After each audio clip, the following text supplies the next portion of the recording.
c'est ce que nous apprend l'archéologie. C'est non seulement que Canaan était pendant 4 siècles asservi au pharaon, donc la maison de servitude dont parle la Torah, elle n'était pas seulement en Égypte, elle était déjà en Canaan. Puis ce qu'on découvre, c'est qu'aux environs du XIIe siècle, dans le cadre d'une grave crise régionale, les Égyptiens se retirent de Canaan, et là, les petites cités-États de ces rois qui étaient les vassaux du pharaon, ces cités brûlent les unes après les autres pendant une 50aine d'années. Donc il s'est passé quelque chose.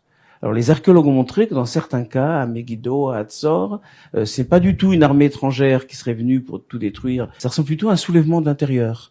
On brûle le palais royal, on désacralise, on brûle le temple, on abat les statues des rois et des dieux, on martèle le nom d'un pharaon sur un sphinx. Voilà, donc ça ressemble à ce qu'ont fait les sans-culottes en 93 lorsqu'ils ont décapité les statues des rois sur les portails des cathédrales. Ça ressemble à un soulèvement. Alors j'ai proposé d'appeler ça la révolution israélite. Alors cette révolution, qui est une révolution politique, portée effectivement par des éléments déclassés, par une sorte de